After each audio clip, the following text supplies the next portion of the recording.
வணக்கம் நண்பர்களே, நம்ம இந்தியன் 2 ரிவ்யூ தாங்க பார்க்க போகிறோம். படம் வந்து ரொம்ப சூப்பராக இருக்குங்க. நான் சொன்னது வந்து பார்த்திங்கன்னா இந்தியன் படத்தை.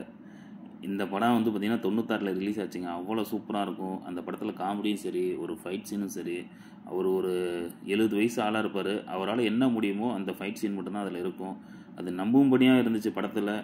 அதே மாதிரி பிஜிஎம் மியூசிக்காக இருந்தாலும் சரி, அது வர சாங்ஸ்லாம் இப்போ கேட்டால் கூட நல்லா சூப்பராக இருக்குங்க.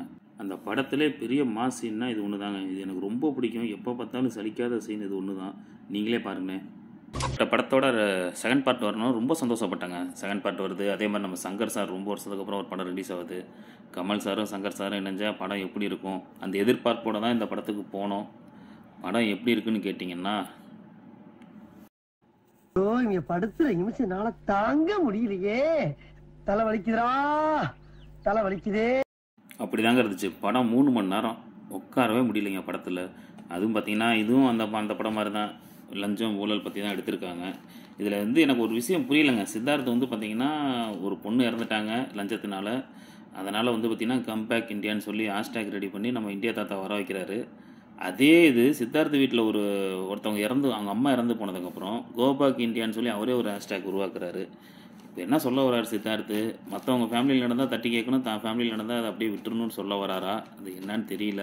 இந்த படத்தில் வந்து பார்த்திங்கன்னா கமலுக்கு வந்து 106 வயசுன்னு காமிக்கிறாங்கன்னு நினைக்கிறேன். 106 வயசுங்கிறனால என்ன ஆகுதுன்னா, இவரால் எப்படி கொலை பண்ண முடியும், இவரால் எப்படி ஃபைட் பண்ண முடியும்னு சொல்லிட்டாங்கன்னு சொல்லிட்டு ஒவ்வொரு கொலை பண்ணும்போது பார்த்திங்கன்னா அந்த மர்மக்கலையோட டீட்டெயிலை சொல்கிறேன்னு சொல்லி கிட்டத்தட்ட நம்ம ஆண்ட ஒவ்வொரு கொலைக்கும் அரை மணி நேரம் எடுத்துக்கிறாருங்க. கிட்டத்தட்ட ஒரு 3-4 கொலை பண்ணுறாருன்னா அதே அந்த 3 மணி நேரத்தை எடுத்துக்கிறாரு.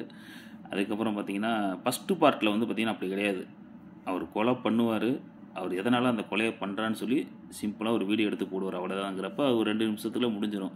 ஆனால் இங்கே வந்து பார்த்திங்கன்னா நம்ம வயசானவன் அந்த மருமக்கலையினால் அவங்க எப்படி இது சாகுறாங்க அப்படின்னு சொல்லி அந்த கொலையை பண்ணுறப்ப எனக்கு இது ரொம்ப கிரிஞ்சாக இருந்தது தெரியுங்களா. ஒரு மருமக்களை பண்ணி ஒரு வில்லனை வந்து பார்த்திங்கன்னா குதிரை மாதிரி ஆக்கி அவனை ஓட விட்டு கொல்றாரு.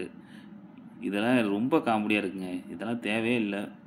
அப்புறம் இன்னொருத்தரை கொல்லும்போது பார்த்திங்கன்னா பொண்ணாக மாற்றி மருமக்களை மூலிமா ஒரு ஆணை வந்து பொண்ணாக மாற்ற அப்படின்னு சொல்லி அப்படி கொலை பண்ணுறாரு. இன்னொரு கொலை வந்து பார்த்திங்கன்னா ஒருத்தரை பாட்டு பாடியே கொலை பண்ணுறாரு. எப்படின்னா அவர் மருமக்களை பண்ணதுக்கப்புறம் ஒரு சாவர வரைக்கும் பாட்டு பாடிட்டே இருப்பாராம். இந்த இதெல்லாம் வந்து பார்த்திங்கன்னா ரொம்ப படத்தில் வந்து ரொம்ப போர் அடிக்குதுங்க. இந்தியன் படம் வந்து ஃபஸ்ட்டு படம் வெற்றி பெறதுக்கு காரணமே வந்து பார்த்திங்கன்னா அவர் சொல்கிற விஷயம் எல்லாமே ஷார்ட்டாக இருக்கும்.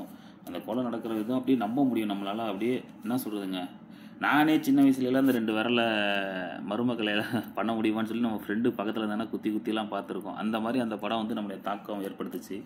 இந்த படம் வந்து பார்த்திங்கன்னா சத்தியமாக சொல்கிறேங்க, ஸ்டார்டிங் ஒரு 20 நிமிஷம் வந்து சரி படம் இப்படியே கொண்டு போயிடுவாங்க, படம் சூப்பராக இருக்கும்னு பார்த்தேங்க.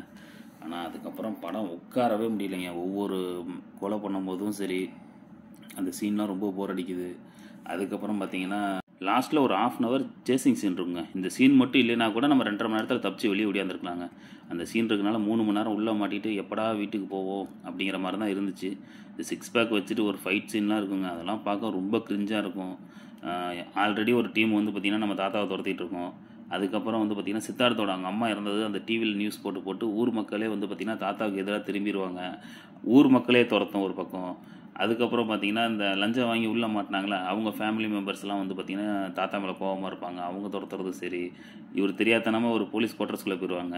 அங்கே போனோன்னா அங்கே இருக்க போலீஸ் துரத்துறதும் சரி, இப்படி துரத்தி நம்மளை எப்படா வீட்டுக்கு துரத்துவீங்க அப்படி மாதிரி தான் அந்த படம் இருந்துச்சுங்க. ஒரு 1/2 hour அந்த சீனை தூக்கியிருந்தா கூட ஒரு 2.5 மணி நேரத்தில் நம்ம வந்து பார்த்திங்கன்னா தப்பிச்சுருந்துருக்கலாம். ஆக மொத்தத்தில் இந்த படம் வந்து பார்த்திங்கன்னா ஏன்டா கமல் சார் நடித்தார், ஏன்டா சங்கர் சார் எடுத்தார் நிலைமையில் தான் இந்த படம் இருக்குங்க. விக்ரம் படம் ஹிட்டுக்கு வந்து பார்த்திங்கன்னா பகத் பாசில் ஒரு முக்கியமான கேரக்டருங்க. ஏன்னா அவர் ஃபர்ஸ்ட் ஆஃப் ஃபுல்லாக அவர் தான் கதையை நகர்த்தி கொண்டு போவார். அதான் மனசில் வச்சுக்கிட்டு ஒரு வேளை இந்தியன் 2ல் வந்து நம்ம சித்தார்த்தை வந்து அது மாதிரி கொண்டு போகலான்னு நினச்சி சித்தார்த்தை உள்ள படத்தில் சேர்த்தாங்களான்னு தெரியல. அந்த சித்தார்த்தை பார்க்கும் போதெல்லாம் படம் வந்து பார்த்திங்கன்னா ரொம்ப போர் அடிக்குதுங்க. படமே ரொம்ப போர் தான்.